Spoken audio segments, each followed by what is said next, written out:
The film begins with a woman named Yushi, who is divorcing her husband due to his cruelty and domestic abuse. She thought her life would improve after the divorce, but her husband was a deeply malicious and cunning man. He filed a lawsuit to strip Yushi of the custody of their daughter, Ikuko. In court, he claimed Yushi was mentally unstable. As proof, he cited her own parents' divorce, explaining that Yushi spent her childhood in isolation, which supposedly ruined her mental health. Now, to keep her daughter, Yushi had to win the case and prove her mental stability in court. Yushi worked for a newspaper where she was paid very little. Supporting herself and her daughter on such a low salary was incredibly difficult, so she decided to move into a building with very cheap rent. The dilapidated state of the building, its ancient architecture, and the water stains on the walls clearly explained why the rent was so low. Out of desperation, Yushi ignored these issues and immediately agreed to lease the apartment just to secure a roof for her daughter. The building's elevator was equipped with a CCTV camera connected to a very old monitor. When the manager saw Yushi and her daughter going upstairs for the first time, he noticed a third girl with them. However, when the actual scene was shown, only Yushi and her daughter were there. When he checked the CCTV footage again, the third girl had vanished. One day, Yushi's daughter went to the terrace to play, where she found a red bag. The innocent child liked the bag and brought it downstairs with her. However, Yushi explained to her that keeping other people's belongings was wrong. Yushi took the bag down and handed it over to the building manager so he could return it to its rightful owner. Days went by, and one day Yushi noticed that a black spot on their ceiling was growing larger and water was dripping from it. She realized there must be a leak in the apartment upstairs. When she went to complain to the manager, he dismissively told her that since the building was old, they would just have to live with these kinds of defects. Helpless, Yushi returned to her room and placed a small tub under the leak, but the tub began filling up way too quickly. She decided to talk to the residents upstairs herself. When no one answered the door despite her ringing the bell for several minutes, she turned back toward the elevator. Just then, she spotted a little girl standing in front of that apartment wearing a yellow raincoat. Yushi stopped the elevator and immediately ran toward her, but the girl vanished in the blink of an eye. The next day, when Yushi went downstairs to drop off the trash, she noticed that the same red bag she had given to the manager was now lying in the dumpster. She had been continuously ignoring these strange occurrences just to keep her life as normal as possible, but her struggles were only mounting. The pressure at her job had increased, leaving her with barely any time for her daughter. On top of that, she had developed an unbearable, killing headache. One night, when she went to get water to take her medicine, she saw that dirty, black water was now coming out of the tap. The manager took no action on this complaint either. When a terrified Yushi stepped into the elevator, she noticed that the elevator buttons had the same black water stains and mold she had seen on her own ceiling. For the first time, deep fear gripped her heart. The next day, a crucial meeting ran late at the office, and Yushi couldn't make it to the school in time to pick up her daughter. By the time she arrived, it was late at night and the school was closed. Her daughter was nowhere to be found, and Yushi panicked completely. Just then, her eyes fell upon a poster on the school wall about a girl named Minshiko, who had mysteriously disappeared years ago and was never found. In a state of frantic panic, Yushi began searching for her daughter and eventually found her safe with a kind man who was trying to drop her off at her home address. Upon returning home, Ikuko was extremely angry with her mother and went up to the terrace in a huff. There, she found the same red bag again. Ikuko had grown so attached to the bag that she hid it and kept it. When Yushi saw this, she scolded her again, saying, "I told you not to take other people's things. I saw this bag in the dumpster a couple of days ago. I will throw it away myself this time." As the days passed, Ikuko's fear grew. She became increasingly quiet and depressed. In reality, she was now frequently seeing that mysterious girl in the yellow raincoat carrying the red bag. One day, while Ikuko was playing, the ghostly girl suddenly appeared right in front of her, terrifying Ikuko so much that she fainted. Yushi was called to the school for an emergency. The teachers informed her that Ikuko had been very silent, depressed, and frightened for some time. They added that she always drew a child wearing a yellow raincoat in her drawings. Yushi looked at the drawings and immediately recognized the girl she had seen on the upper floor of the building.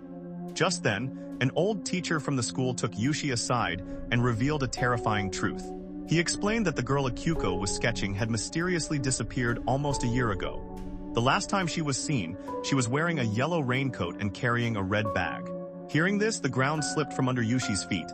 If the child had vanished a year ago and was never found, how could she and her daughter still see her?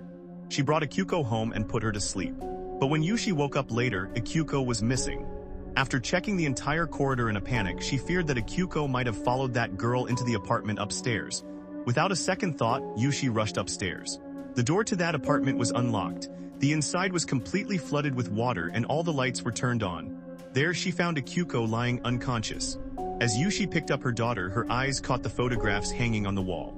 Those pictures revealed that the missing girl, Minchiko, used to live in this very apartment with her father. Terrified, Yushi grabbed her daughter, rushed downstairs, and immediately began packing her things to leave the building. However, her lawyer arrived just then and stopped her from leaving.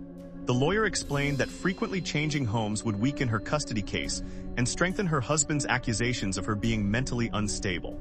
To prove herself in court, she needed a permanent address. Following this, the lawyer and the building caretaker completely repaired the leak and fixed up the apartment's interior. For a few days, Akiko didn't see the ghostly girl anymore, making Yushi believe everything was finally returning to normal. But one day, she suddenly found the exact same red bag inside her daughter's school backpack, the very bag she had thrown into the trash. When she strictly questioned Akiko about it, Akiko completely denied picking it up or putting it in her bag. As Yushi took the bag out, she suddenly heard a strange sound, and a terrifying vision flashed through her mind. She saw the red bag falling into the water tank on the roof. Yushi realized that Minchiko's spirit wanted to show her something. Locking her daughter safely inside the house, Yushi rushed up to the terrace alone. As soon as she touched the water tank, she received another vision. She saw that Minchiko didn't have a mother and lived alone with her father. When her father went to work, she was left entirely unattended. One day, while playing near the water tank, she accidentally slipped, fell inside, and drowned to death. Yushi realized that Minchiko's spirit was actually jealous of Akiko because Akiko had a loving mother to care for her, whereas Minchiko had spent her childhood utterly alone. Yushi knew that the spirit was going to harm her daughter. She rushed back down to her flat, but it was already too late. Akiko was lying unconscious in the bathroom. A flashback reveals that right after Yushi left, Akiko noticed the bathtub faucet was wide open. As she went to turn it off, the bathtub water suddenly turned black, and two terrifying black hands emerged from it, drowning her. Those were the hands of Minchiko. Yushi quickly picked up her gasping daughter and ran toward the elevator. Once inside, the elevator also began filling up with water. As she desperately tried to get the elevator to move, she suddenly saw her daughter standing outside the elevator doors. Looking down at her arms in shock, she realized that she wasn't holding Akiko. It was the ghost of Minchiko, who immediately attacked and began beating Yushi.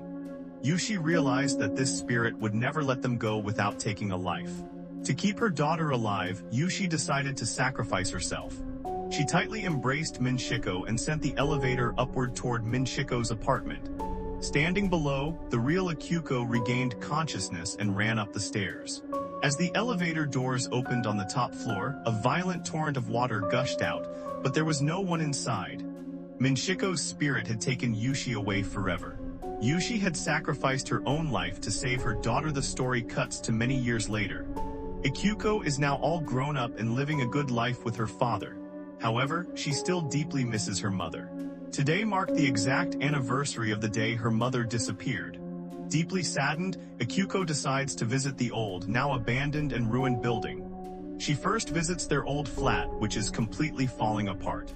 She then decides to go to the apartment on the floor above where the tragedy took place. When she opens the door and enters, she is astonished. Despite being abandoned for years, the apartment was completely clean and organized, as if someone was living there. Suddenly, the spirit of her mother, Yushi, appears before her. An emotional Akiko asks if her mother is truly still here. Yushi's spirit replies, "Yes, I have always been around you, watching over everything you do and taking care of you. Today, I am so proud of the good person you have become." Weeping, Akiko asks, "Can't I live with you in this apartment?" Yushi's spirit immediately refuses, knowing that Minchiko's spirit is a negative entity that will never tolerate Akiko's presence here, the very reason she sacrificed her life in the first place. Suddenly, Akiko feels a chilling presence behind her. She turns around to see the terrifying spirit of Minchiko standing there. When she quickly looks back forward, her mother's spirit is gone. Akiko realizes that Minchiko has taken complete control over her mother's soul. She sits there alone for a while, and then, with a heavy heart, leaves the building and moves on with her life. The movie ends with this scene.